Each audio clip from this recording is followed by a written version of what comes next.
بسم اللہ الرحمن الرحیم۔ حضرت بلال حبشی رضی اللہ عنہ کا شمار اسلام کے ان ابتدائی خوش نصیب لوگوں میں ہوتا ہے جنہوں نے نہ صرف سب سے پہلے اسلام قبول کیا بلکہ اس راہ میں ناقابل بیان مصیبتیں بھی برداشت کی۔ آپ رضی اللہ عنہ کا اصل نام بلال بن رباح تھا اور آپ حبشہ سے تعلق رکھتے تھے۔ آپ مکہ میں ایک غلام کی حیثیت سے امیہ بن خلف کے قبضے میں تھے جو اسلام کا شدید دشمن تھا۔ جب حضرت بلال رضی اللہ عنہ نے رسول اللہ صلی اللہ علیہ وسلم کی دعوت پر لبیک کہا اور کلمہ لا الہ الا اللہ محمد الرسول اللہ پڑھا تو ان پر ظلم و ستم کے پہاڑ توڑ دیے گئے۔ امیہ بن خلف انہیں جلتے ہوئے ریت پر لٹا کر ان کے سینے پر بھاری پتھر رکھ دیتا مگر ان کے لبوں پر ایک ہی صدا ہوتی، احد احد، یعنی اللہ ایک ہے، اللہ ایک ہے۔ یہ وہ وقت تھا جب اسلام کے ماننے والوں کے لیے مکہ کی زمین تنگ ہو چکی تھی۔ حضرت بلال رضی اللہ عنہ کو بھوکا پیاسا رکھا جاتا، مارا پیٹا جاتا، رسیوں سے باندھ کر گھسیٹا جاتا مگر ایمان میں ذرہ برابر کمی نہ آئی۔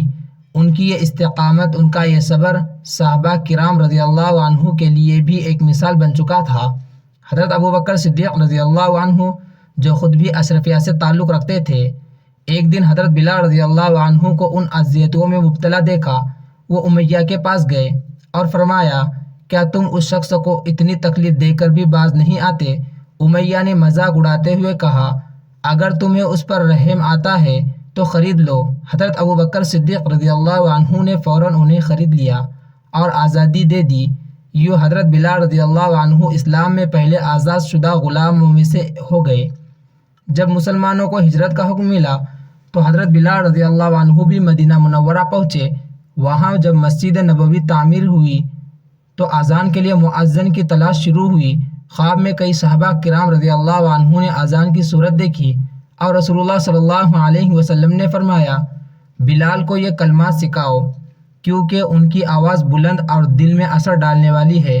یوں حضرت بلال رضی اللہ عنہ کو اسلام کا پہلا مؤذن ہونے کا شرف حاصل ہوا۔ جب بھی وقت نماز ہوتا، حضرت بلال رضی اللہ عنہ کی بلند آواز میں اذان پورے مدینے میں گونجتی، اللہ اکبر اللہ اکبر، اور لوگ صف بندی کرنے لگتے۔ غزوات میں بھی حضرت بلال رضی اللہ عنہ نے بھرپور کردار ادا کیا۔ غزوہ بدر میں انہوں نے امیہ بن خلف کو دیکھا جو ان پر کبھی ظلم کیا کرتا تھا۔ حضرت بلال رضی اللہ عنہ نے حضرت عبد الرحمن بن عوف سے کہا، یا عبد الرحمن، یہ وہی امیہ ہے جس نے میرے سینے پر پتھر رکھے تھے، آج اس کا انجام ہونا چاہیے۔ اور بالآخر اللہ نے بلال رضی اللہ عنہ کے ہاتھوں اس ظالم کو اس کے انجام تک پہنچایا۔ لیکن سب سے جذباتی لمحہ اس وقت آیا جب نبی کریم صلی اللہ علیہ وسلم کا وصال ہو گیا۔